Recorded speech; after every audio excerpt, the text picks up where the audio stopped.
ব্রাহ্মণবাড়িয়ায় ধর্মীয় আড়ম্বর ও উৎসবমুখর পরিবেশে অনুষ্ঠিত হল শ্রী শ্রী জগন্নাথ দেবের রথযাত্রা। অর্জুন ঠাকুর তলাপাত্রের ভিডিও তথ্যচিত্রে দেখুন বিস্তারিত। সনাতন ধর্মাবলম্বীদের অন্যতম ধর্মীয় উৎসব শ্রী শ্রী জগন্নাথ দেবের রথযাত্রা শুক্রবার ২৭শে জুন ব্রাহ্মণবাড়িয়ায় ধর্মীয় ভাবগাম্ভীর্য ও আনন্দঘন পরিবেশে অনুষ্ঠিত হয়েছে। শহরের মধ্যপাড়া রাধা মাধব মন্দির প্রাঙ্গণ থেকে শুরু হয়ে রথের বর্ণাঢ্য শোভাযাত্রা শহরের প্রধান সড়ক প্রদক্ষিণ করে কালীবাড়ি মন্দিরে গিয়ে শেষ হয়। সনাতন রীতি অনুযায়ী প্রতি বছর বাংলা আষাঢ় মাসের শুক্লপক্ষের দ্বিতীয়া তিথিতে জগন্নাথ দেব ভাই বলরাম ও বোন সুভদ্রাকে বিশেষ রথে করে বাহিরে ভ্রমণে নিয়ে যাওয়া হয়। এই উপলক্ষে আয়োজিত হয় বিশাল রথযাত্রা ও নানা ধর্মীয় আচার অনুষ্ঠান। সনাতন ধর্মাবলম্বীদের বিশ্বাস অনুযায়ী জগৎ মানে বিশ্ব আর নাথ মানে ঈশ্বর।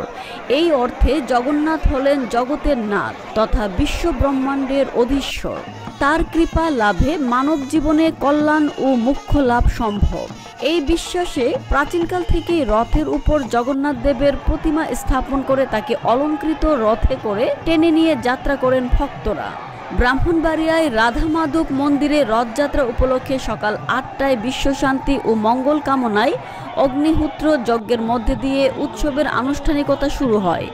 এরপর দুপুর ১:৩০টায় আয়োজিত হয় আলোচনা সভা। বিকেল ৩টায় রথের বর্ণাঢ্য শোভাযাত্রার উদ্বোধন করেন আয়োজক কমিটির নেতৃবৃন্দ ও স্থানীয় গণ্যমান্য ব্যক্তিবর্গ।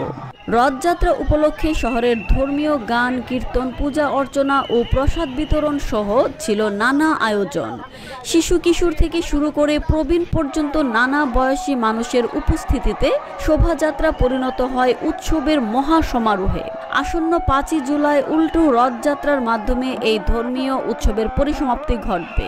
উৎসব নির্বিঘ্নে করতে ব্রাহ্মণবাড়িয়ায় আইন শৃঙ্খলা রক্ষাকারী বাহিনীর পক্ষ থেকে নেওয়া হয়েছে কঠোর নিরাপত্তা ব্যবস্থা।